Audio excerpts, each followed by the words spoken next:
Welcome back to K Chat with me, your host, Kayla Morales.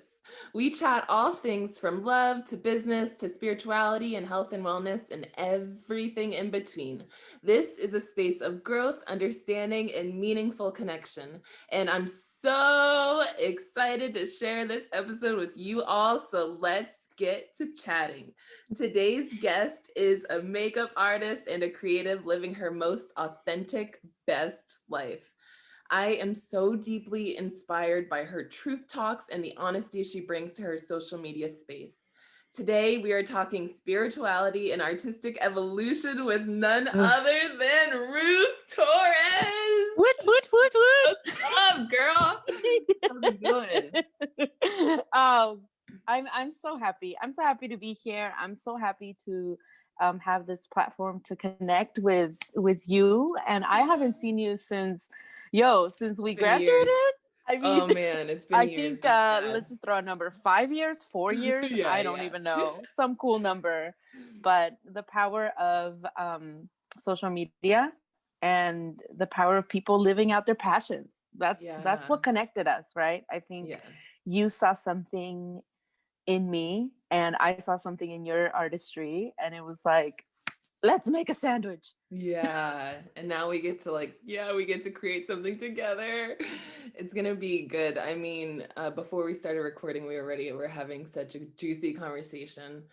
Um, just talking about the benefits of social media and how we can use it as a tool instead of just letting it use us pretty much. Yeah. And yeah, time is money and money is time. Yeah. so so here we are and we're gonna get it done today. I So think we had one class together, right? We just yeah. had one And what was it? Was it movement? Because I've been movement. It was a yeah. movement. I just remember you would always come to class. Your makeup was always like on fleek. Your hair, you look so beautiful every morning. And I'm just like, Uh, how? How do you look so beautiful? and context. So we went to a private Christian school. So I mhm, remember there was like no quote unquote dancing allowed, and so mhm. the teacher or the professor would say that movement for a long time was the dance class, wink wink, of like the school back Mhm. in the like 80s and 90s. And I don't think you knew this, but I winged that whole class. I mean, maybe everybody did, Yeah, like what but do you mean? Like you I just did would get up everything on the there and make movements up. Me too. Like Me too. I like loosely would make like an outline, but then I just but you know what's crazy is I think that's what made the movement itself more of like a um like I can't even think of the word just more powerful. It made it more powerful because once you're up there and you're just doing whatever comes to mind, you're living in flow. And those were the moments I would like cry on stage sometimes because I was just so wow. just performing straight up from we had a crisis piece. I believe it was for movement, right? Where we had to Hmm. do um I did a whole dance on my daddy issues. But Whoa, I you know, didn't I know that. words came up that I didn't even think about. Like while I was doing it, I was like, "Oh, this is juicy. I'm gonna write some bullshit about my dad, and I'm gonna wing the dance, and it's gonna be whatever." But then I got on there, and I said things that I just didn't even. It just came right up to surface and came out, and I just noticed feelings of unworthiness and things like that came. Wow. And I ran off stage and I made Doc cry, which our director, our performer, no, not our performer, our director in the class, he's like a very cold, not emotional person. And I made him cry. And I think it's because he knew that it smacked me. It was like a hit of information. It was Wow. crazy. That is beautiful. I Yeah. didn't know that. So Yeah. I just remember that you would just go up there and we would study certain like movements of the body and then like attach like a story to it. Mhm. And the fact that you had a breakthrough about that was like, what? Yeah, it was So crazy. when are you trying to perform this again? I know, right? I will never perform it again, ever again. But Oh my it was like that God. hard for me. But it was just that's like the power of art, honestly, because that's what it is. It's like a catalyst for just understanding yourself on deeper Wow. levels. sometimes I resent my time at that college, but then there's like Yeah. little moments and like certain people in my life that I'm like, okay, I'm thankful. And I'm definitely thankful for that specific class because it was the probably one of the only artistic like spaces. Mind you, it was early in the morning. Do you remember? It was like It at was 8 so a.m. early. Yeah. It was Ungodly hours. something 7:30, something early. Yeah. And I think that that specific class opened doors for me to experiment with movement now. And I did a piece last year and it was called 18. Yeah. And it was about 18 of my insecurities. So one night I was just having it. Like I was just in the feels. I was feeling like, you know, when you have those really intense moments of self-worth, like Yeah. self-worthlessness, I mean, you're just like down on the ground. So I was like, I need to write it out. And so I wrote out 18 things I didn't like about myself. And then I was like, fuck it, I'm going to perform it. And I'm going to Fuck show the yeah. world that there's these 18 things specifically that I don't like about myself. And sure enough, it was all like, I am not a dancer. I need to like shout it out to the world. Like, I'm not a dancer, but I love Yeah. movement and I love fluidity. I love what the body can narrate, right? And Yeah. so I just went on that stage and I like I pulled a college and we were Yeah. just I was just like in movement. But it moved a lot of people, right? It had Yeah. not only that, it healed us in a sense. Like Yeah. it made us feel what we needed to feel at that moment. And for you, it was like things with your dad. I mean, Yeah. whoa, like the body connecting to the heart and the soul is Yeah. like, let's do more of that, you know. And Yeah. I get intimidated because I'm like, friends, like I'm if you give me like a specific dance and memorize it in 2 days, I probably won't be able to do it. But if you give me a theme and a good soundtrack, like I will Yeah. take you there, you know. So it's like learning to accept these like parts of ourselves. And we were in college, dude. Like we weren't even like we were figuring shit out. Like this Yeah. like the fact that you were having this beautiful breakthroughs with your body, like what a moment. Oh my god, I did Honestly, not know I that. think I think those things still happen too. I filmed a video. It's on my YouTube if anyone wants to check it out. And I had another moment like that where I kind of wrote this whole piece thinking about like or talking about kind of the way we think about ourselves and how we're in Mm, relationship with ourselves really, you yeah. know? And so while I was there, I kind of just wrote like a summary, like an outline. And then while I was there, I was like, okay, I actually have to get into these emotions and stuff. And so again, I started yelling out words and things like when you just do word association and you just spit out like words that are held within your like psyche that you're not even thinking of. And they come out and it hurts, but it's transformative. Mm, And that's like really mm. what art and creativity is. And yeah, and I feel like theater the theater program at Point Loma, so that's the school that we went to. Um, it helped us kind of get there and get through that and help us grow in that way. And now we can use art um, in new ways as we continue to grow as Mhm. artists. Uh, Remind me again what your major was Liberal and minor. studies to Liberal teach, stuff. and then my Got it. theater. I had a theater minor, Got it. Got it. which I kind of use a little bit both now too. I'm a teaching artist, so I use theater and I teach. Amazing. Yeah. What are you up to these days? So I am currently, because of COVID, I was on furlough with my company, which I Mhm. used to work for Mac Cosmetics. I was a manager there. But because of that, I started to tap more into creative direction. So Mm. how to direct photo shoots, how to direct conceptual art in like through the recent project that I'm working on is with a small company named Vive Cosmetics, and it's Latina owned. And they reached out to me and they said, we would love for you to be our creative director for our campaign for December. Wow. And it's called Without Limits, Sin Límite. And the premise is how, you know, wearing makeup really does sometimes make you feel like without any limits. Like once you Yeah, pop some that type red of way. lip, like you're that bitch. Yeah. When you put that red lip on, I don't care. You are that bitch, period. Yeah. And Yeah. so I was able to work with them, and the The launch is going to be mid-December, and I'm really excited. Shout out to Vive Cosmetics for giving me just the space to be like, hey, you have an incredible eye for visuals, and we want to make this happen. So we've Wow. been working hard on that project. And then in my own personal, I want to really do more like a documentary style of sexuality and kink. You know, I Yeah. find that a lot of people who grew up in religious spaces like us are still very much shy or nervous to explore parts of who you are, right? And I Yeah. recently posted this really funny meme that was when she's into spirituality and BDSM, and I got Yeah. so much love. And I was like, I love it.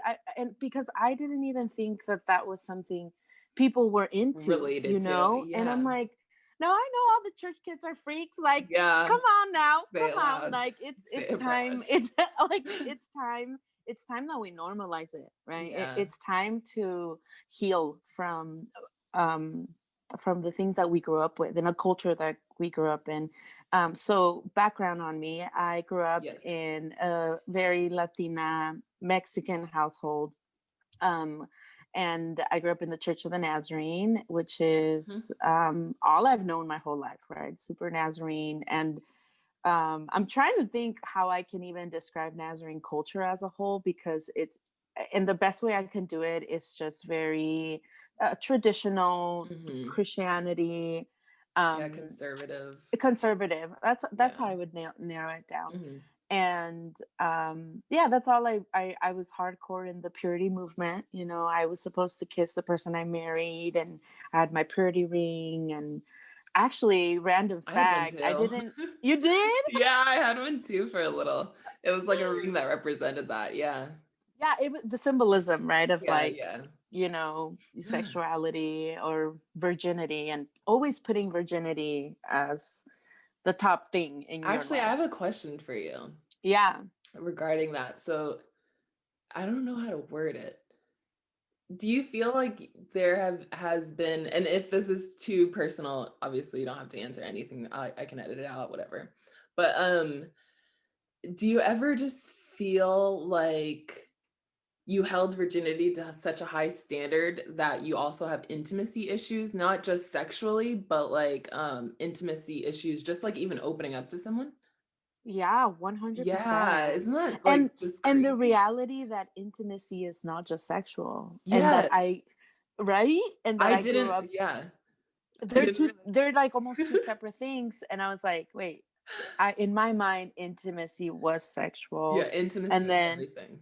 and in reality intimacy is vulnerability, just like Mhm. being able to communicate with another person of how you feel, like how Yeah, now it yeah, feels silly, but at that time, like, it was, I 100% agree with you, like yeah, I struggled. it kind of fogs you a little bit, it fogs up Mhm. your vision on like connecting with individuals, especially if you grew up in church culture and dating culture. Like, it was, I don't know. I look back and I'm like, wow, like I just grew up thinking that there was one way of life, Mhm. and that I was supposed to live that way, right? And so How once I did went to you Oh, yeah, go ahead. yeah, I think college kind of did the Was trick. college like a wake-up call for you? Was it just like You was know it what seeing was my everyone? wake up call?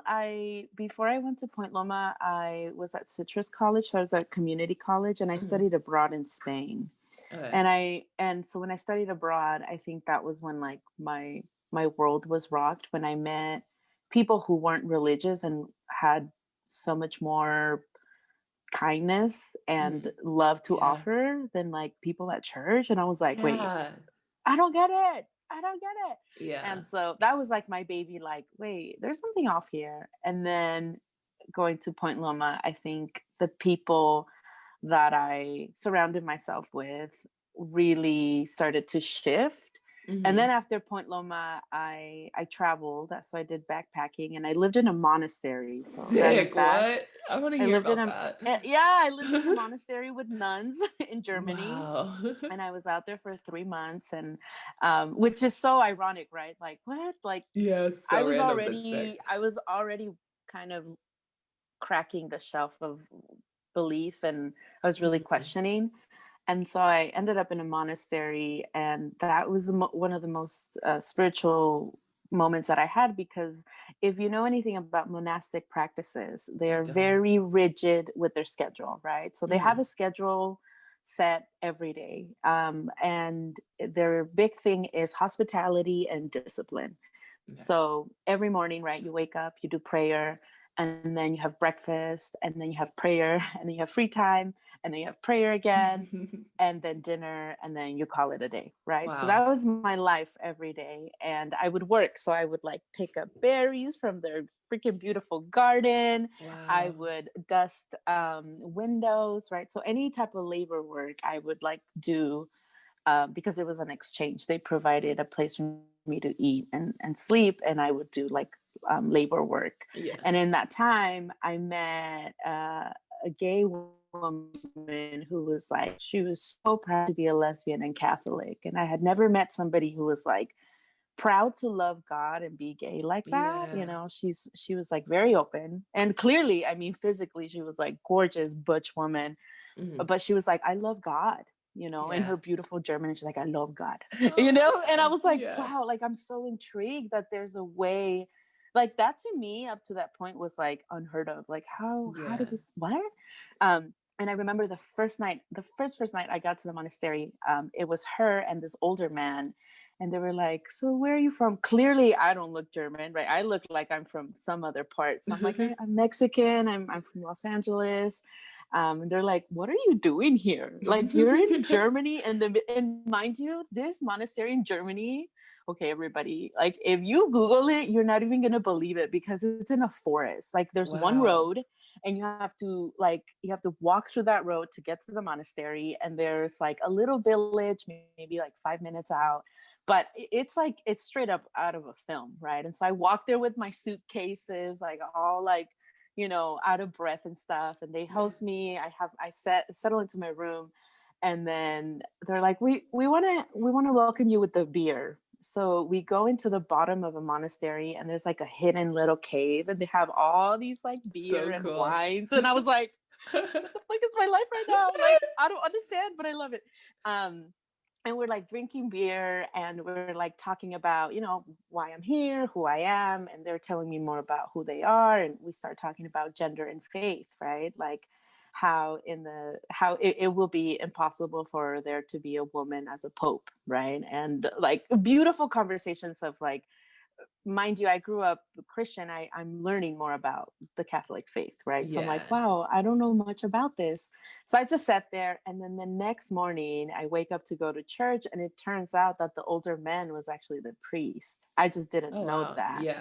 And I was just like, how amazing. Like I was straight up like cursing in front of this dude because I just felt so comfortable. Yeah. And I walk into, you know, to prayer at 5 a.m. and he's there serving communion. And I was like, You're like, did what's I up? say something? I was like, wait, is he like approving of a lesbian? Like how this is, I was like in this beautiful moment.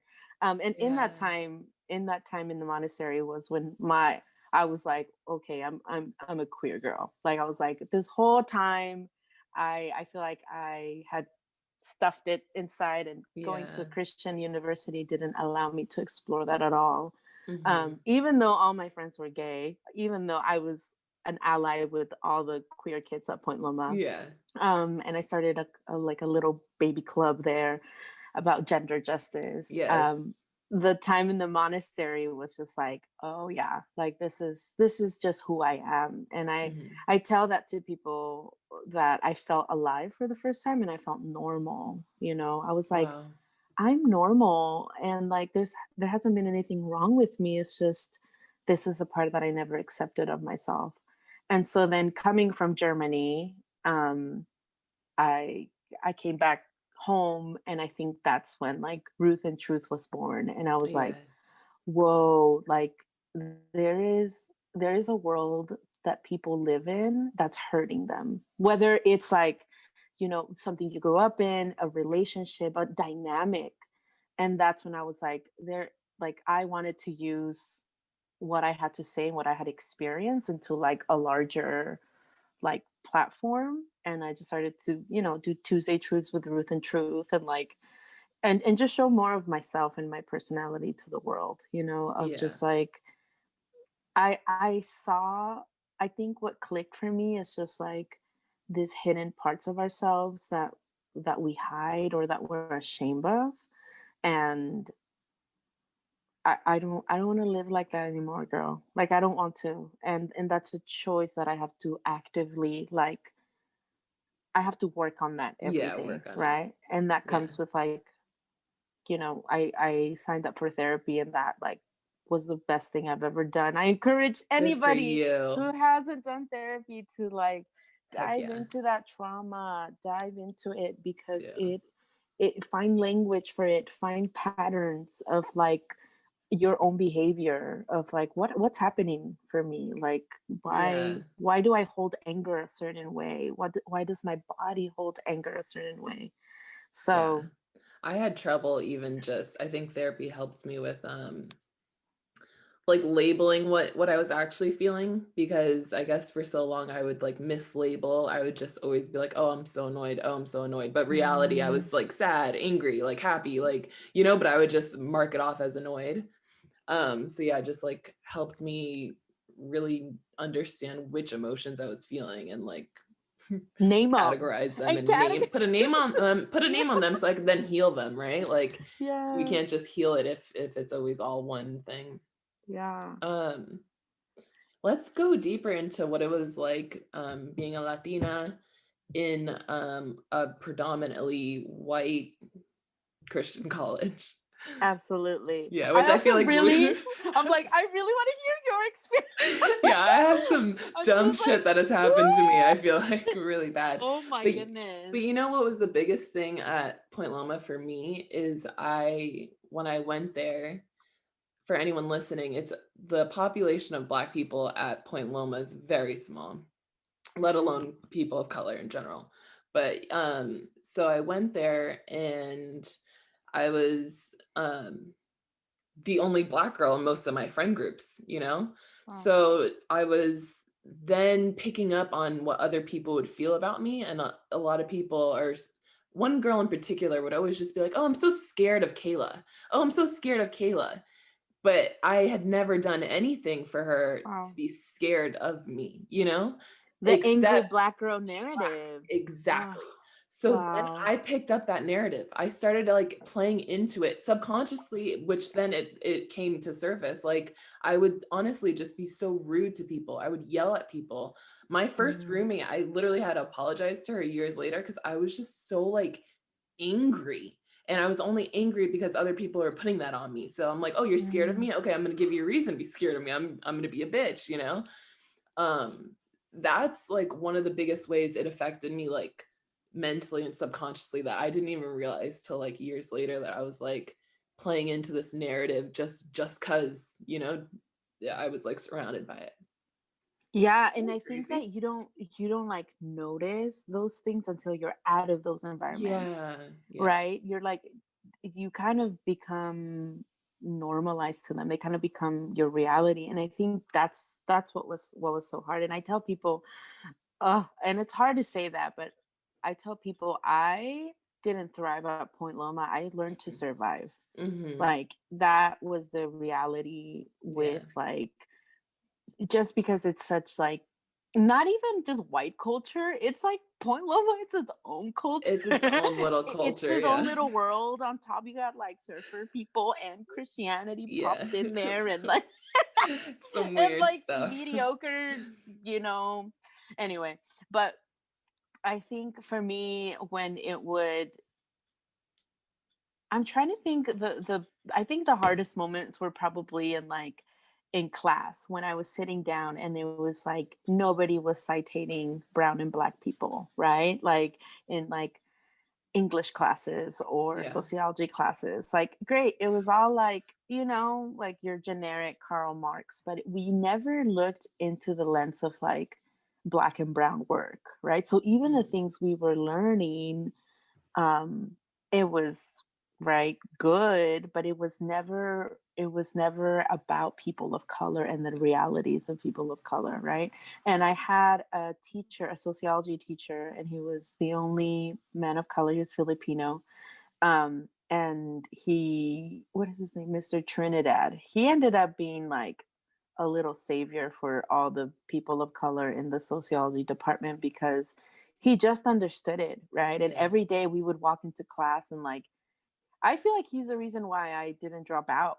Like, he was like, no, no, no, like, just finish here, just stay here, just make this, Yeah. make this work. But I think for me it hurt more academically and spiritually, right? Like, it was always like the spirituality that we were taught in mainstream chapel was white. Like, Yep. it was never for me. I never felt like that was a space for me. It was mostly like Hillsong and that kind of culture, and very much patriarchal, because all of the songs are putting God as a he figured, and like, oh my Yep. goodness, so many things that I cringe, because I'm like, I didn't know any other way. Like, you just have to adapt to these situations Yeah. and make the best out of them.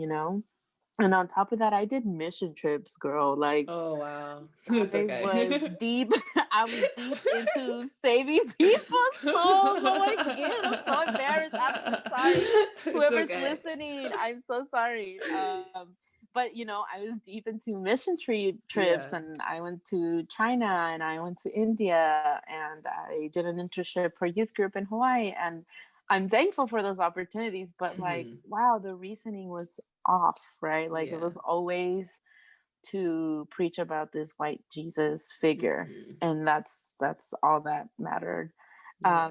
So being when I think of being like Latinx in Point Loma, I think of like how how happy I am that I really try to connect with people who are struggling like me. And um yeah, I think just spiritually, that's when it I was just like, there's nothing here for me that feels like I can connect with a higher being, or a higher spiritual like leeway. Yeah. I But feel like, oh sorry, go ahead. go ahead. I feel like in trying to fit into that box, you lose so many parts of yourself, you know? And so I think I'm glad like you had the opportunity to start shifting those beliefs. I feel like at Palom I didn't. I actually had a professor try to minimize all the things that MLK has done and say like, "Oh, he was like a bad guy, he cheated." Like On his wife. I was literally like sitting there like, oh my God. What the Like yeah, heck? just like little things like that. But yeah, I mean, I And that's think the there thing were for us. It wasn't just like school. It was everywhere. It it was was like yeah, where you lived. spirituality. It was where we lived. It was in our education. Like, Mhm. that's the thing that people, like non-people of color, don't get. I was like, this is something we had to embody all the time. Like, Yeah. roommates, school, da da da. Mhm. That was the reality that I feel like, yeah, it wasn't until the last year that I was like, okay, I finally found like I can speak up. I can speak Yeah. up. Oh shit, I can speak up. All right, let's start a Yeah. club. The Yeah. first day we started our club, I brought a piñata. And I was like, all Oh. right, everybody, like, write down your frustrations about Point Loma. This is serious. And yo, that piñata was full. And I was like, let's break, let's break this, like, because our club was called Break. Um, and so, because we were breaking stereotypes, and like, just imagine a bunch of random kids by the political science building breaking up I would piñata, love that. So I wish I I was in the realized, club. yeah, yeah, no, I was like, okay, that was, even if nobody showed up, I remember thinking when I bought the piñata, I was like, even if nobody shows up, I'm gonna show up. Yeah, heck and yeah. that's all that matters, right? Like I'm gonna have fun by myself. And Yeah. we ended up having like a few people join. But That's yeah, I think when I think of Point Loma, I get this bittersweet kind of, me too. right? Because there's still good moments and like good relationships that we've made there. But then there's also there's difficult times. And yeah, it's really acclimating to like a new way of living. Like it was its own 100%. thing, which Yeah. it's a great school still, like aside from some of these other things. There's a lot of things that need to be changed and worked on at Point Yeah. Loma. Um, Yeah. And but so yeah. after Point Loma, and living in Germany for a bit, that's when I know people often don't have a, like a, what's the word I'm looking for? They don't have a strong way of unboxing their faith, but I did. I Mhm. was like, I'm stepping away. Like I remember the day I called like my best friend and I was like, hey, so I don't identify as Christian anymore. I hope that Yeah, doesn't change our friendship. And she was like, no, not at all. Like I love you for who you are, But saying that out loud for me, that's like scary. visibly stepping away and be like, hey, I don't identify as Christian anymore, felt like, whoa, like I feel like I was betraying a part of like myself, A right? huge part too, right? It kind Yeah, of becomes your identity. It is your identity for so long. Like I have a problem. I low key, I mean, I still identify as a Christian, but if we're talking about my beliefs, they won't really line up because exactly. like, but I'm like trying to make it work just because it's Because always we're been in like, my head, it's part of my identity. Like, I so feel like we're the breed that smoke weed and love Jesus. Like, you know what I mean? Like, we're yeah. just that, like, wow, it's so challenging. And Like I so admire, many things can coexist. And if we think about like who Jesus was, then there's a lot of things that Christians are claiming to do that like don't line up with what Jesus did. exactly. And also, I mean, I think my biggest problem with Christianity, or at least the way I was raised in it, is that like other religions can't exist as well, that kind of thing, like where you have to negate like, or like you can't pick up other practices from other religions because then you're not Christian. Like, I literally was taught that meditating was Same. like the devil. Meditating, Like, yoga. Oh my yeah, God. yoga, Satan. Same. Like, so and Oh, those are things that actually really help me mentally now, that I literally do. I do my devotions every morning. I read my Bible, but then I meditate. yeah. And if I feel like Yes. smoking weed, I'm gonna smoke weed too. Like. So Yes. it's like I'm just like creating my own spiritual practices and what works best for me, mind, body, spirit. Like Mm. I can't fit in that box anymore. Mm. I grew too big for that. Like, And it and sounds I like think that that's okay. you're in a beautiful rhythm of holistic living, right? And I think that's what truly God wants for us. Like Yeah, same. it's a holistic lifestyle, which is something I really feel close to, specifically this year, right? Like Hmm. waking up, drinking my juice, doing yoga, taking a moment to just pause and breathe, right? And it could be Yeah. because of COVID, right? Like Yeah. we're refiguring out life, but I do believe that's what God wants for you and me. Like I God agree wants to completely. see this, like not just the physicality, but like mind and your spirit, and like how it's like interwaved together. Yeah, Like, how it's all connected. and I feel like that's where I disconnected with I'm just gonna call it like more organized religion. Like Yeah, it's more organized religion, I yeah, agree. Yeah.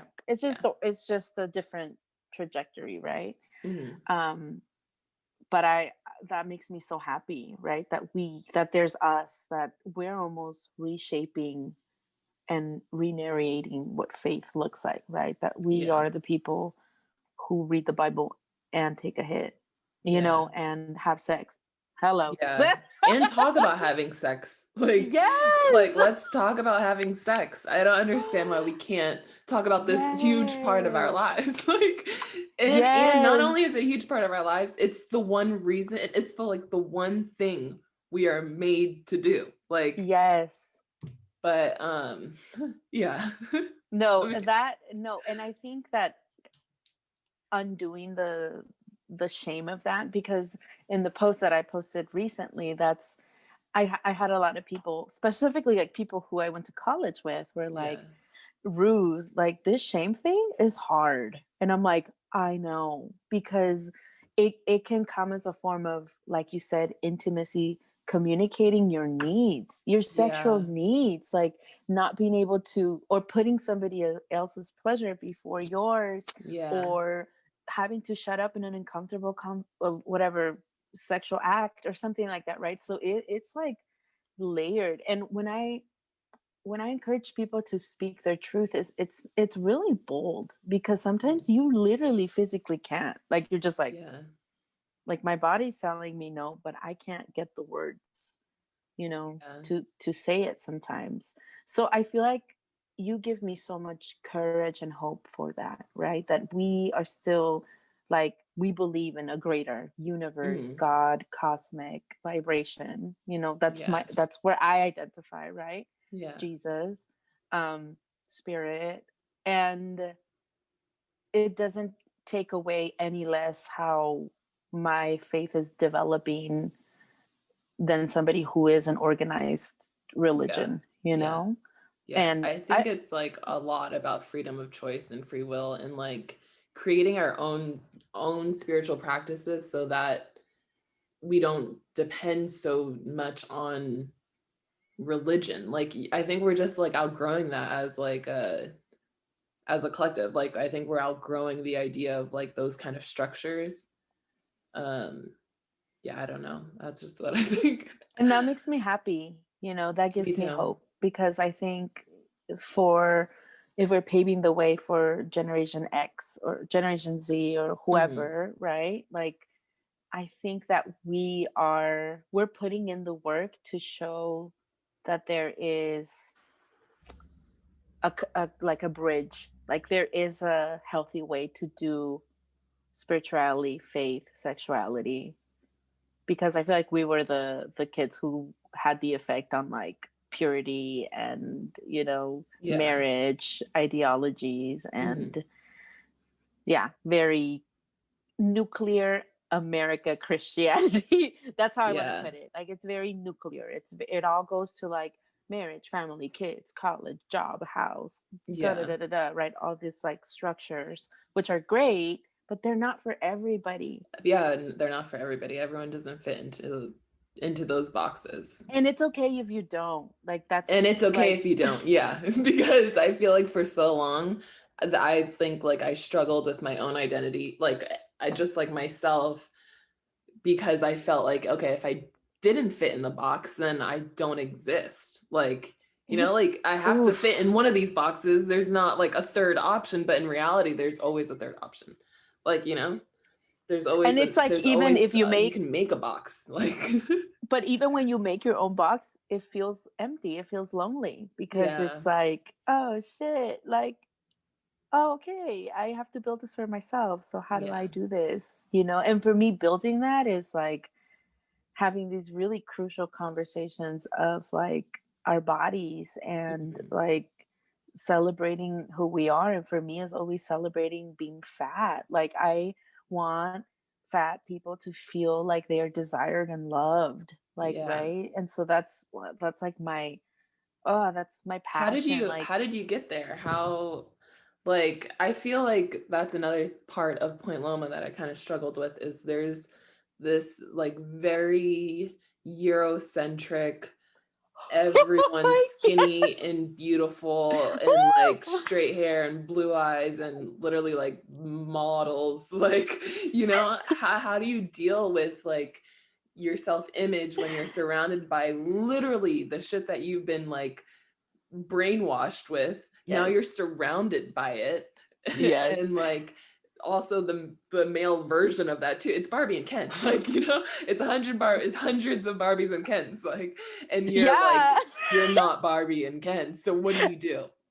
And like, even like what I was just saying, like going back to like how layered it was about Mm. going to Point Loma, this is one of the things. Like This is one of the this layers. is okay. There was this hilarious post that said, I was today's years old, or today year old, when I realized that I wasn't ugly. I was just a person of color, Mhm. at a white Yeah. college. And I was Yeah. like, yes, like that I felt so unattractive so many times because Mhm. I just always Me felt too. unattractive, Yeah. and there was a lot of really good looking freaking people on A our lot of good campus. looking people. Yeah.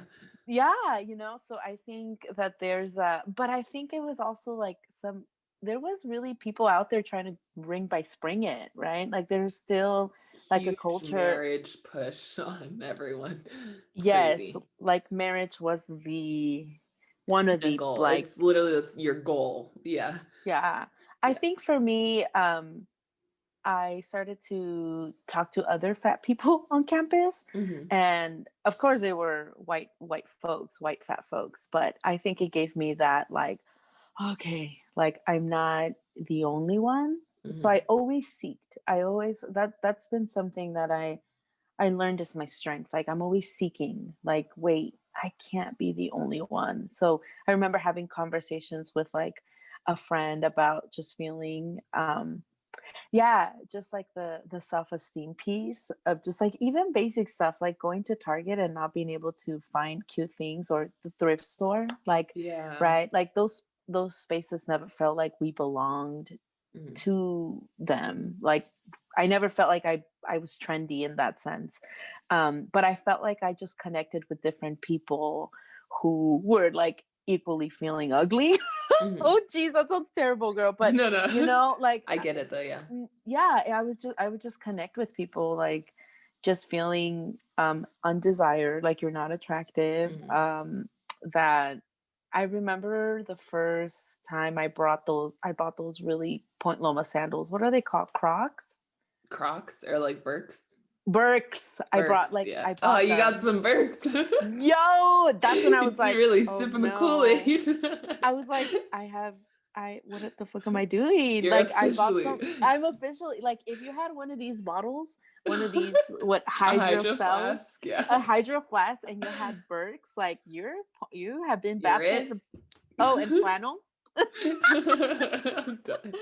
Like, I feel like I'm like have all of these things too. It's hard. same. You're trying to Oh my God. survive. Same, and like no shame. Like it worked. I spent Hmm. $100 on some sandals. I was like, okay, why did I do that? Anyway, what I'm trying to say is that when you are in a culture like that, like it fucks with your self-esteem, Yeah. whether you realize it or not. I mean, Hmm.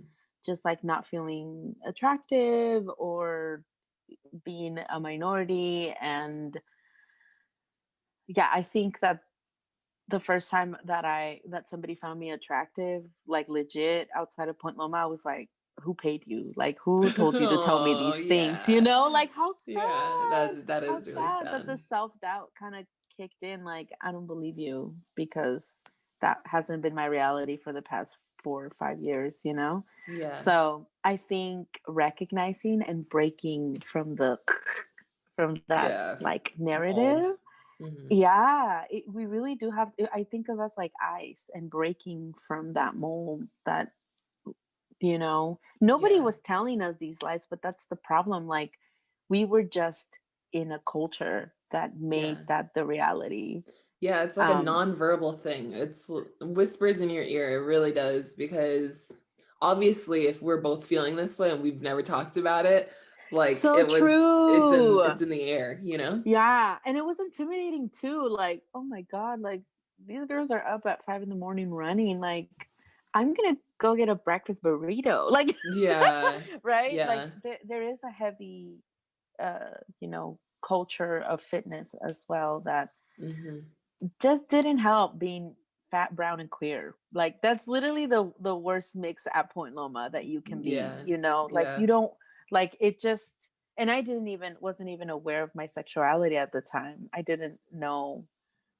Was I it didn't, something and you just didn't like? Was it something you try to push down? Because I think a lot yeah, of Christians kind of do that. We don't like really even think about sexuality until later on, and then it's like, oh fuck, what do you think about it? Like, like you're like, I don't know what to think about it because no one because I'm, talks about it. yes, no So, one talks about it, and you don't even have the language or the knowledge for it, right? mhm, So I remember the first time I dated, uh somebody who was like trans, non-binary, I was just like, wow, I felt like a 15-year-old girl. Like I yeah, felt really young. Like I was like, whoa, like I was feeling like this part of myself that never got nourished was finally being nourished for giving the some first time. love, giving some love, Yeah, that I was like, simple things like a hickey, like like a yeah, hickey, and like holding hands and cuddling, and like I remember feeling like, whoa, like no wonder, like just there's a lot of things in our lives that we have to catch up with. And I think hmm, owning being like people of color is one of them yeah, now more than ever, because we're like, okay, I'm stepping into a space as like a woman of color, and like in that beautiful strength, but yeah. also There's a weight to it. there's a weight that Hmm. when we walk into a room, it's just different, right? Then Yeah. Especially if we're walking into rooms like Point Loma rooms, like, it like puts a spotlight on your differences, I which agree. now I think with the time that has passed and just kind of where my mindset's at, like, sure, now maybe it would have been different. I would have like had more to say during like our classes on like racism and like stuff like that. I would have had more to say. Um, but at the time, yeah, I felt like I didn't have the space Mm. to talk. I didn't want to be like, I didn't want to make anyone else uncomfortable when I'm literally the Wow. minority in the room. Like, like I didn't want to make anyone else that feel uncomfortable sticking up for When was MLK, like things like that. I just like kind of like brushed off and thought like, next time I'll say something, but like the next time comes and I'm just like, like I just would rather not do that. Mhm, Trying to tread mhm. lightly pretty much, and as a woman you do that as well, but then as a woman of color, obviously, yeah, you're scared to like Well, ruffle some feathers sometimes. I have a question for you. What was Mhm. that moment when you realized you were part of that narrative of like the angry black girl? Oh, that didn't come until I think like after college, like when I graduated. Mhm. I feel like it got better. Like I feel like I calmed down, like kind of like junior, senior year, I kind of calmed down.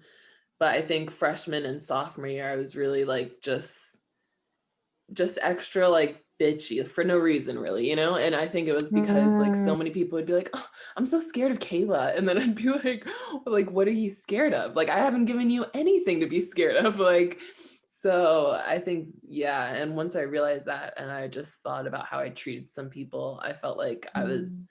I really perpetuated that. It really became my reality because so many people are speaking it over me, which I wish I hadn't played into that at all. I wish I Wow. actually taught people, um, yeah, a different, like, to have a different perspective. But yeah, at the time, I just didn't have the wherewithal. I wasn't really Mhm. self-aware at all. I was just kind of, yeah, getting through it, like you said. Yeah. And it's the effect, right? Like the Hmm. effect of like, maybe there is something wrong with me, you know? Yeah, Oh, it's yeah, maybe I horrible. am angry. Yeah, like all those things you Yeah. play Yeah, yeah, into. yeah. Yeah, Yeah, no, and I think that that's something that a lot of like black folks experience, right? Just like yeah, the reality of Point Loma, which I've spoke to mhm. several like people of color, and they're like, I don't know how we got through that. Yeah, it's like, and you don't really think about it. You kind of just get through it, and then you think back at it. Um, how did you break through those mental barriers? Like, how did you really start living in your truth? And how did it feel when you did that?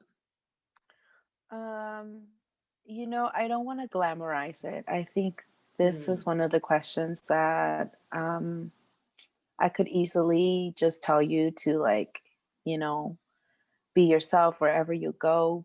But there was a lot of pockets of self-doubt and darkness.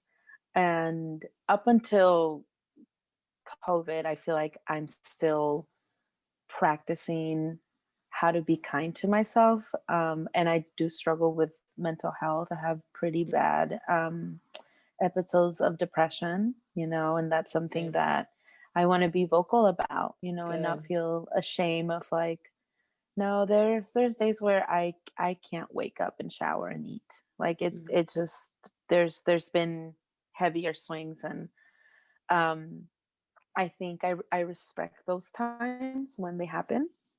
But those parts are also super important for me breaking away from that, Yeah. right? And before I used to think that they were like I was one step backwards and three steps.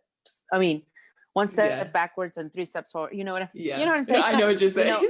I thought I thought that I was having a relapse, right? Every time Yeah. that I would have like whatever, a really tough, you know, episode, or but I've learned to respect them, and that those are also part of breaking not only like trauma but like generational trauma, right? Yeah. Like let's talk about like some of the shit our parents carried that's Hmm. passed on to you and me, right? Yeah. And so when I think about me molding my way and breaking from like organized religion and really coming to terms with like my queerness and finally loving my fat body, I think it comes with pockets of really difficult and dark holes Yeah. that I don't want to glamorize. And to anybody who's listening that's going through those like pockets of darkness, like I love you. I see you. And it's really truly just like a step forward. Like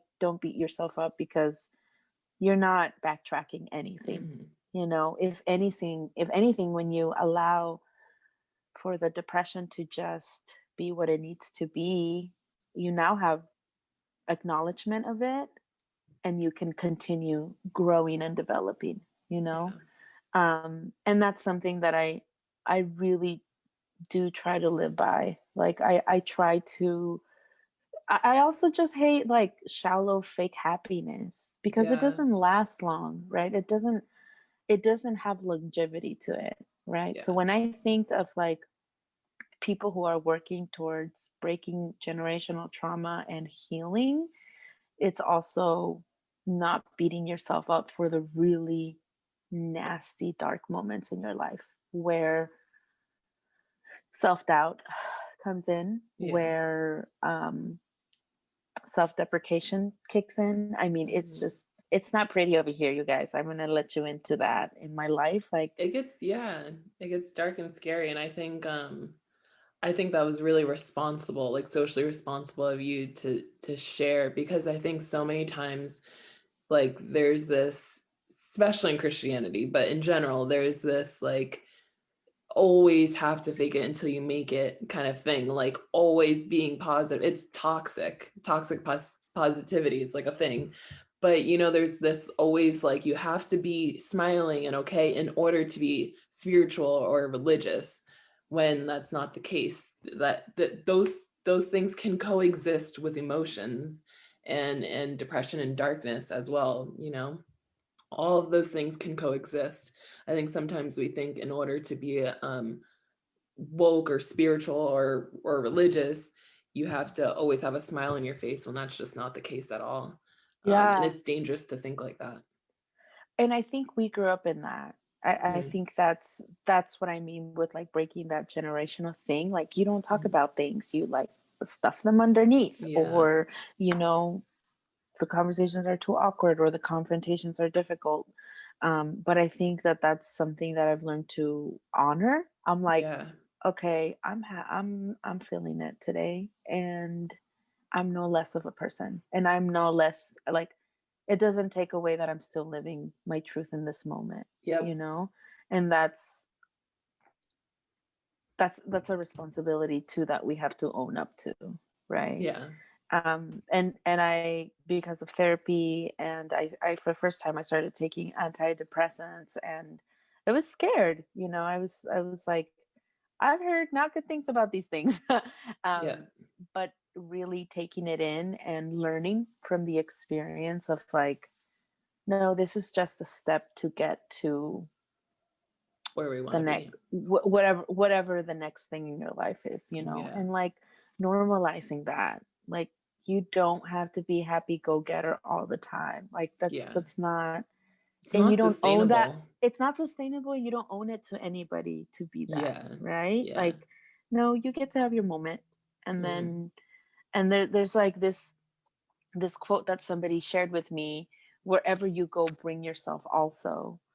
And Mm. that really, like, something clicked for me when I heard that quote, because I think for a long time I I wanted to just, I could be that happy go getter person like all the Yeah. time, but then I wasn't giving space to like, no, my mental health is in a really bad space, everybody, and I have to respect it, right? Because we respect ourselves. So bringing myself to any interaction or conversations like this, you know, Yeah. you're challenging me because that's how I want to continue to live, Yeah. to not glamorize and put the fake positivity jar.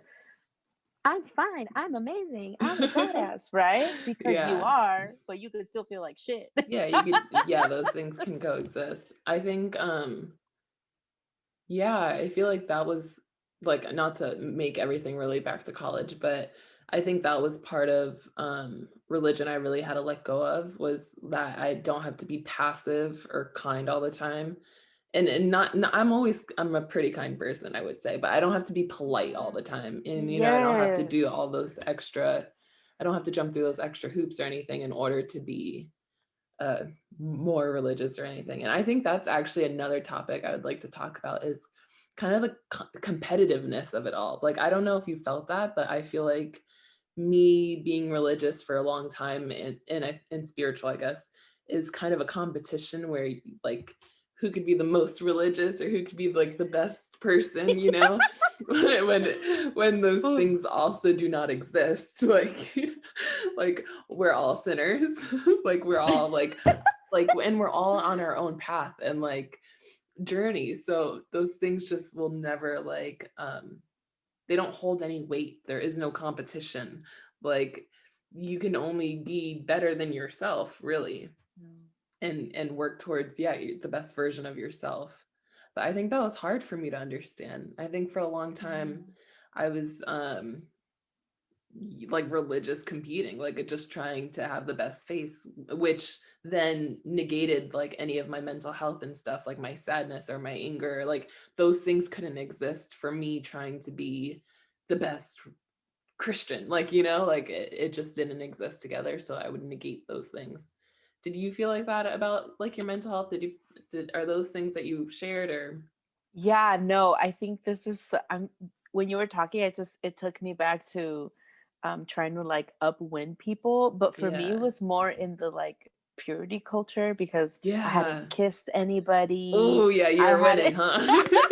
I hadn't dated anybody. Yeah. I'm like, this is all from a pure Yeah, virgin. right. Yeah.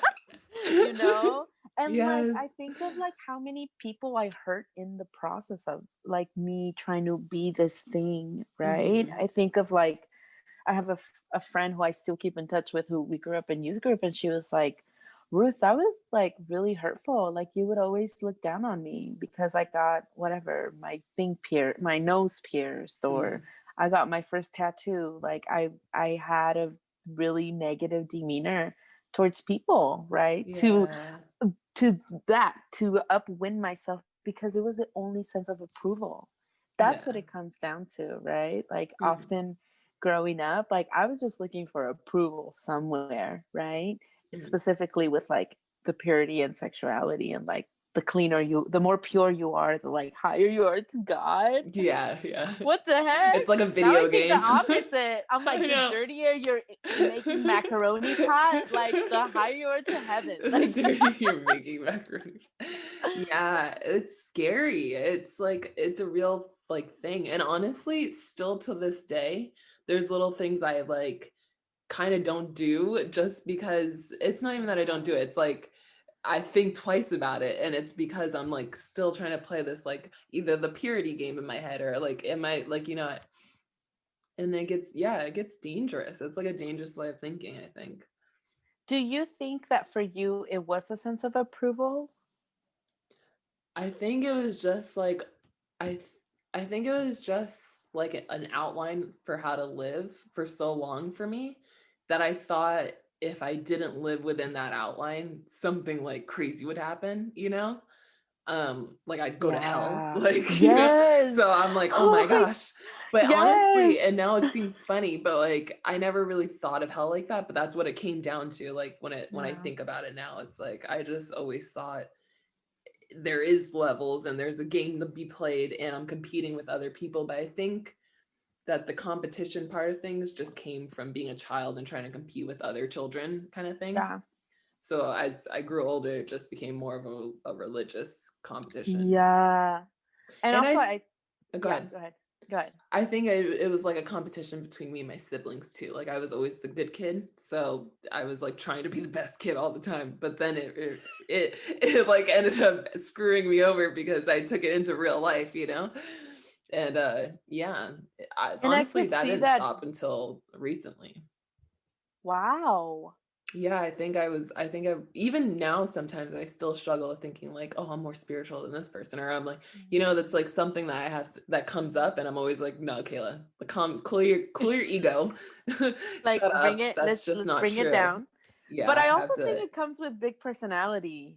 Mm, That sounds just like that's something with like big personalities, because you and I have that. yeah. Like we do have this sense of like, yeah, well, I know a little more than you. Yeah, But yeah, recognizing where it comes from and how it's like, how it affects people. I think that yeah, that's the biggest. I'm so thankful for like self-awareness, because I'm like, okay, well, how is that going to affect somebody else? yeah, The same way that affected me when somebody did that. yeah, Like that's been the gift of like undoing these things. yeah. But I understand, like I feel you. There's like moments where you're just like, yeah, but I could do better. I know, yeah. I gotta like calm myself sometimes. I'm like, all right, just. Also, what's your sign? Do you know? I'm a Scorpio. Oh my So god, that's of that's course part you of it too. are. Yeah. Oh, I love it. I love What are that you're a you? Scorpio. I'm a Capricorn. Oh, okay, nice. I don't know I a lot about it. I just know that Scorpios are intense, and my Yeah. closest friends are all Scorpios. So Oh, Ruth. yeah, yeah. Capricorn and Scorpios do well. We do well because I think you're my intense and rising I'm and my rational. is Capricorn the only C one? I can't even think of another. I I think don't I'm a know. Capricorn rising and Rising, moon. I probably. think so. Yeah, that's where the rational kicks in, because that's what Capricorns are. Mm, That's like, yeah. yeah. Yeah, but you guys carry the intensity. Mind you, I'm just learning about this. I Believe know. me, I this feel is like there's so much to again astrology I haven't learned. I feel like I same, know some and things, but it really felt like it was from Satan. Like you just, yeah. I wasn't allowed to read any of that, because it was from like it was Yeah, me witchcraft. too. Period. I couldn't So read Harry Potter.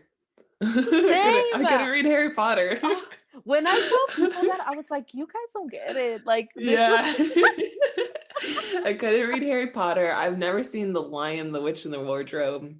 Oh That was my like god. it's crazy. It's so crazy. Remind me again a little bit about your upbringing. So what's funny is, so my grandmother is really religious. My mom Okay. stopped going to church when she was younger than me. So like in her like 18, 19, she stopped going to church, I think.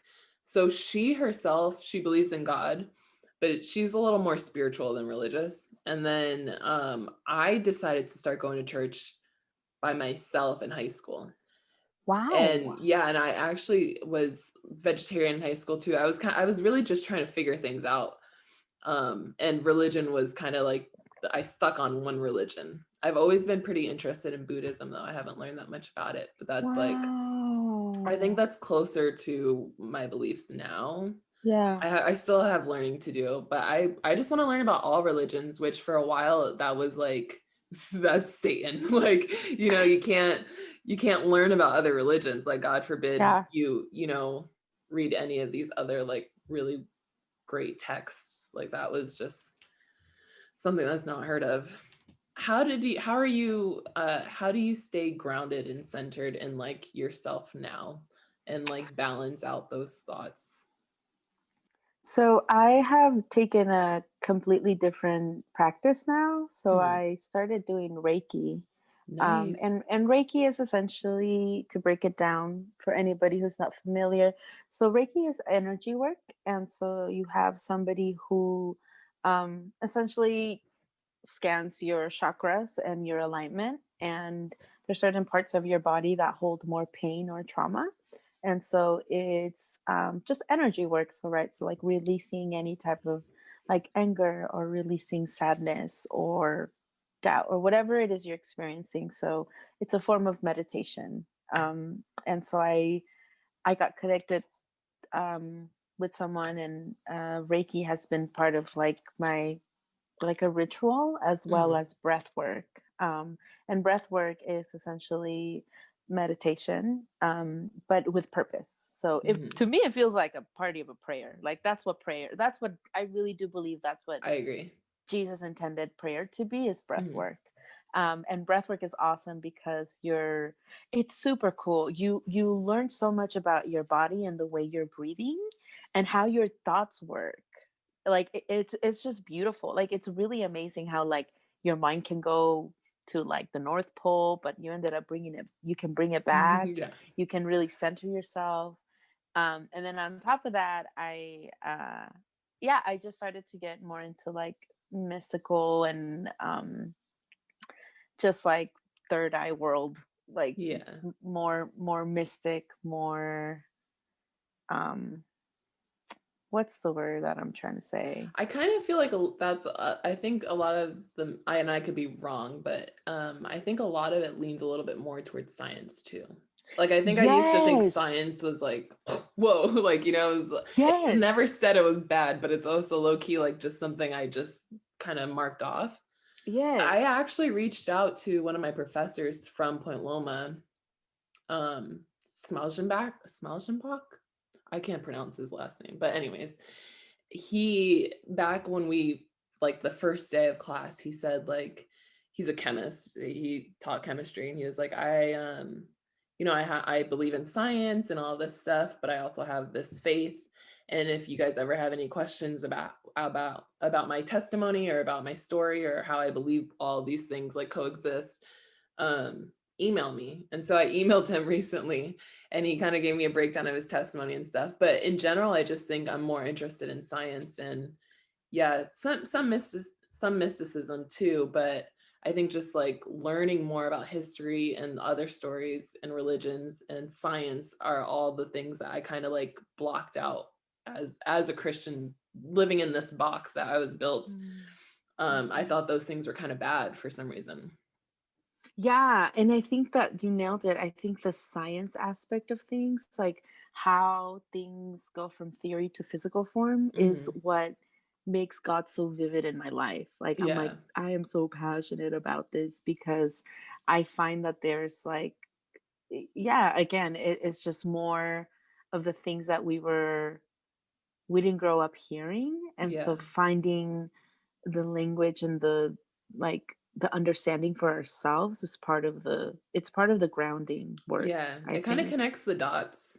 It like makes it all like like connect and make a lot more sense to me in a way. Like I'm just yeah, figuring out new ways to think of the old things that I used to think.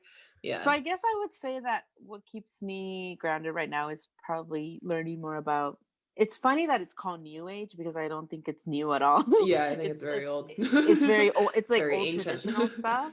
But you know what's beautiful? It's like connecting those to like what we were raised to, and Yeah. putting, because even though, and I'm so happy I've been able to work on this part of my life, like I'm not resentful towards my upbringing. I laugh about it now because it's very questionable, but Mm. like there's still some good things that came from that time in our lives.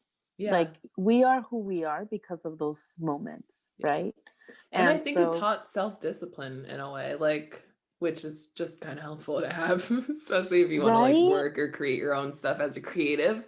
Discipline is huge. Yes.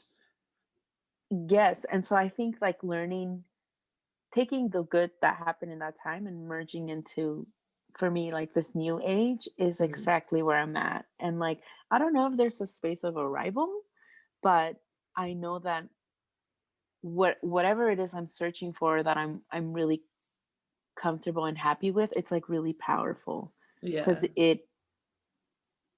this happens, because it's like, wait, me too, wait, Mhm. yes, wait, oh my god, and I'm like, Yeah. that has to be it, like That's it comes down literally, to yeah. like connection with one another, because I love it. I love that you said science, because I'm like, that's it, like that is the physical Yeah. to the theory to the spiritual triangle sandwich circle thing that Yeah. I'm like It's perfect. so excited about. That's why I started a podcast, really, just to continue connecting and learning. Like, I think honestly, I'm looking at it as just like a little library for me to learn from like all of my friends. And yeah, I'm excited.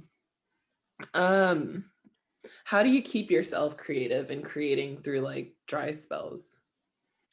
Um, Super cool thing I've learned during COVID: when it's time, it's time. And I, Yeah. I, I give it 110. I'm like, okay, I'm waking up at 6 in the morning to take a photo. Okay, it's time, right? So Yeah. I honor the time and the patterns that which it comes in, right? Hmm. Specifically for creatives, because we're gonna get dry spells throughout our creative projects, right? Yeah. But I've learned that when it's like rolling, and you're really on this wave, to adhere to it, to Yeah. let it take you, let it mold you. And when it's time where it's not, I've learned not to fight with it Don't anymore. stress it out. Yeah, I've learned to Yeah. just like, okay, um that's not happening. And that doesn't make me less of an artist, right? I think Yeah. that's like something that I keep telling myself. I'm like, okay, so these things are not happening, that doesn't make me less of a creative. So I've learned to just tap into when it's green light, when it's yellow, and when it's red, That's smart. because it's a beautiful rhythm that I'm learning to catch. I'm like, Hmm. okay, that's not working.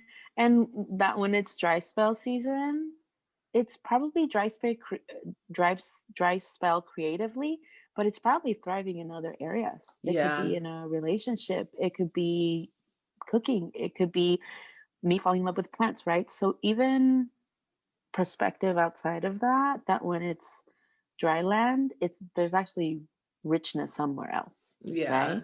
It's Just literally like like the when you're on seasons, your but like compact into like your mind. exactly. So when you're like on go mode, you're pausing on your cooking, or my Mhm. cooking and my plants, right?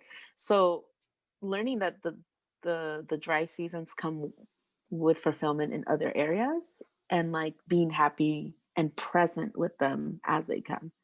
Yeah, that's a That's quote. I'm gonna make that a yeah. quote. I love that. Yeah. I agree. I Because think yeah, you really have to learn how to ride the wave. And yeah, and I it's beautiful how doors open up when you're just like in the like in the flow. I'm Yeah, like, it's an actual okay. thing. It's totally a thing. How actually hold on, I totally lost my train of thought. I want to go back to Reiki though. Yes. Um, I want you to explain to me exactly, do you lie down and you have crystals or yeah? How often do you do So that? I did that right before, so in March, that was the last time I did that. So essentially, there's card reading involved, and so there's two different people that do it different ways. So I'll just tell you my experience the first time. Yeah. So the first time, she came in and I laid down and she played music, and she does like a body scan with her hands, and Okay. you can feel the heat of her body Hmm. through your body, right? Cool. And then she has like this beautiful floral like water spray, where she just feels it, right? People who do Hmm. energetic work are connected with like, they just know there's certain parts of your body that Yeah. hold more There's tension energy or centers and pain. stuff. Yeah. Yeah, Hmm. yeah, that hold pain. So she'll like focus on like a certain area. Sometimes she'll like gently touch it. Um, and for me, I just start praying, right? Like I'm Mhm. just like God, I'm here. Come into this meditative silent space where like really you have the reason why Reiki is so important, it's because you're actively making space for your body to Mhm. lay down. Yeah. Not sleeping, not yoga. No, you're like you're being super Meditating, really. conscious that you're like, okay, here's my body. Let's do these, like let's do this, right? Mhm. So she'll like scan my body and there's certain areas, and then at the end we end up discussing like what came up for you, what visuals came up for you, right? And I was like, okay, so for my last one I saw a gold circle, like just like a, going around my head. Yeah. and so I just shared with her, I was like, I've never seen rings like that in my head, and she was like, okay, that probably means whatever. I don't remember what it meant. Oh man. And then yeah, I know, I don't It's remember. okay. I was in such a like beautiful state. And then she did some card readings, and I held some crystals. I don't remember the crystals. Mhm. And so we did like card reading together. So it was Cool. pretty simple, and every experience is different. She said there was a client who had a full crying Yeah, moment for like I've 40 had a minutes. session. It was called Reiki, but I didn't do any like energy work, at least Mhm. not like laying down with crystals. But we just sat across from each other. It was honestly like therapy a little bit. And she did some hand gestures and she was like telling me about a past life. And I just was like bawling my eyes out. She was like, "You lost your partner in a past life." And Wow. and literally in my mind too, I like pictured myself dancing in a kitchen I've never been in with like a man, but it wasn't like actually my physical body, it was like another body.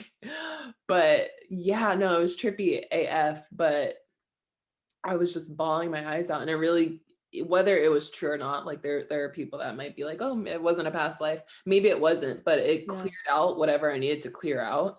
And I literally bawled and I felt so much better after. Like I felt really peaceful after.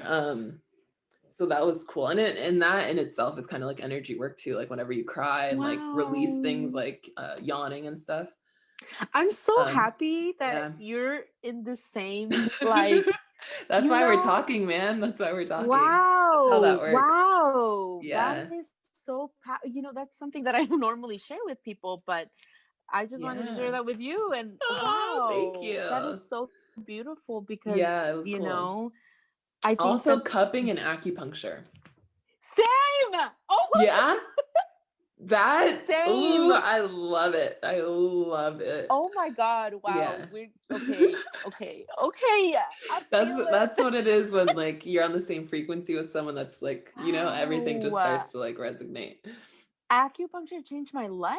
I love acupuncture. Like, I haven't done it recently because your girl is struggling a little, but yeah, yeah, yeah. I would definitely I suggest it for anyone. I did it for a while and it was really helpful. I did it because I had lower back pains, Hmm. and then that helped me with my back pain, and then I would just go back for cupping and releasing, Yeah. So Yeah. it's Makes a so huge beautiful. difference. It's Yeah. just so beautiful to be. Oh my God, I'm so happy right now. You have I no honestly, idea. oh, I'm happy you're happy. Wow, like I don't share that with a lot of people because it's its own culture, it's its own world, Yeah, and yeah, you have to be open to that, yeah. that If more space. people, if more people experienced, I think Eastern medicine, I think that they would definitely choose it over Western medicine.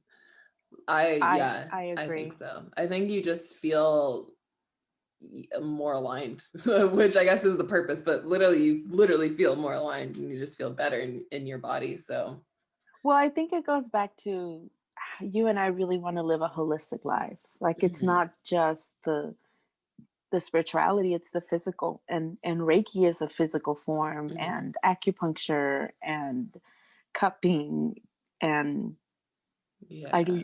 I try to do yoga every like 3 times a week. I need to get into it. I just like, you know what it is? is I'm kind of a baby when things are too challenging. And for some Yeah. reason, it's so challenging for me. I'll send you some videos that I Please do do. that are like basic. There's one that Yeah. you just have to sit down and do it. I mean, Perfect. it's not too bad, and Yeah. they're super short. And one of my roommates, she was like anti yoga because she's like, it just makes me feel self conscious and fat. And I was like, I get it. Let me change that narrative for you, and let Yeah. me like, you know, let me just show you that it's not as scary as you think it is. But it Yeah. doesn't commitment, hands down. Yeah. And, Yeah. and discipline and commitment is what you have to give it to, you That's know. what I'm But working on right now is discipline. How do you keep, yeah, do you have any practices as far as like discipline, especially with your creativity? Like, how do you remain yeah, disciplined?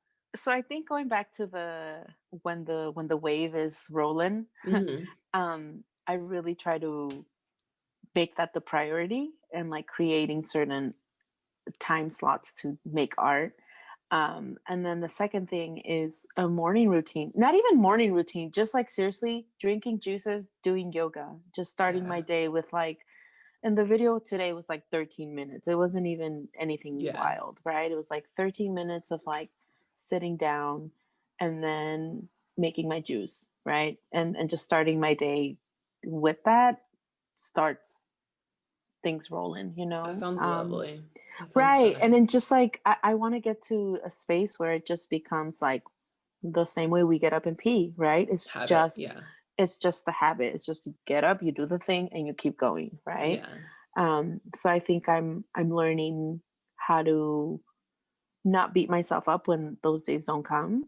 Um, but I just feel like there's something's clicking in my life where like I know what I want and I know I'm going after it. And Yeah. the things that I do when nobody's seen or when nobody's around are actually the most important. Mm-hmm. So I think I'm learning how to take myself seriously, right? And Yeah. that sounds silly, but it's clicking finally. I I'm agree like, completely. yeah, okay, but I'm actually doing this for me, like Yeah. not for anything around me. And I think for a long time I would somehow do it for other people, but never for Yeah. me. I So feel the same exact way. I think I'm like trying to incorporate more discipline in my life just for me. Like, just like, okay, I want that. So I need to get this done. Like, I want a podcast. So I got to start it and I'm just going to get it done. Like, I don't know how to do this, but I'm going to figure it out. Or like, and yes. it's just like pushing yourself so hard. And that's why I love that I like that this is recorded because it's always a reminder of like the journey I went through to have experienced all these episodes, to have edited them, to have like, Mm, promoted them and all those things, and just a labor of love. And I mm. want to be able to look around my life and all the categories in my life and just see like how hard I worked in each of them and how like they grew because of the work and love that I put into it. And the fulfillment that you're gaining from it, that it's like Yeah. it's for you, it's like it's for nobody else but for literally if we have only 3 other people listen to this, like Yeah. it doesn't even matter because No. guess what, like I just gained so much richness Yeah. Yeah. from Me like too. your awesome presence, You like too. you're just so rich to be around. And I wish that Aw. that people would start there, like do Yeah. it for this and Yeah. then whatever else it's going to take into. And I think often as a culture we do the opposite, right? Or Yeah. we're trained to do the opposite, to do it for that. And Yeah. then I think somehow we're taught that somewhere along the lines that everything we do has to be for everyone else. Like we're kind of like a slave to everyone else in a way. yeah. And once you break through that, I think you really find yourself and you really figure out the things that really are important, like what you really want to do. And like for yourself, if no one else was around, what would you be doing? Like you Yeah. said. And once you find that, then passion kind of fuels the rest. That's really what it is. And I think How because we're getting older and we're mhm. like reaching like a different space in our artistry, that's Yeah. why it's Yeah. starting to feel more like concentrated, you Yeah. know? Like Yeah. this is how I just want to do my life. Like I just want to walk into a project and like do it for the fulfillment of how good it is and how rich it is and juicy. In your Yeah, words, it's like it's so juicy. I juicy, love it. Yeah. that that is the beauty of like, the truth. Like it's Yeah. contagious. When Yeah. somebody is living the truth, it is contagious wherever, in whatever way you connect with people or not. It is like the most magnetic thing. And I think that's why like people are so drawn to you. And it's because you've now integrated like your full creative, like weird, awesome self. And then yeah, you're just releasing all of those weird, awesome, juicy like moments with other people. Like Yes, yes. and it attracts like, and so man, Ruth, it's so beautiful seeing you do your thing. I'm so excited Same. for you, and I'm excited to watch you grow. Your next show, whenever it is, I'm gonna have to Oh, come. it's gonna be, woo! I Yeah. can't wait. 2021, I hope. October 2021 is the Yeah. date that we have, but we'll see how things fly. But dude, I look forward to seeing you in my shows and having, Oh, I would love connecting, and to. bring your weird self Heck over, yeah. Yeah. One of Well, the memories that I have of you, oh, you tell me. always wore Diva. Do you remember from Mac? Oh, lipstick. Yeah, I used to be heavy into lipsticks. That was like I was like, wow, bomb. Like I just Oh, have this like image of you wearing. I was like, are you wearing Diva? And I you were love like, that. yes, I love Diva. I was like, I think oh I my God, remember that. I know my you memory of forgot? you is I think we always stretched by each other, and we always like talked in the morning, like stretching, and like we were always like by each other in the same like line for our exercises, and Agree. we hated them. But Yeah. yeah, it was so much fun. I know. Thank you like for Wow. sharing your story. I want to, where can or well, all of my followers, that's not what I Yes, meant. the Where can the followers. What's up? listeners find you at? So you can find me on Instagram, Ruth in Truth, and also my website. I try to post a lot of my work, so ruthinTruth.net. So I'll be posting blogs and more visuals, and yeah. So social media Awesome. is the spot. Come hang out.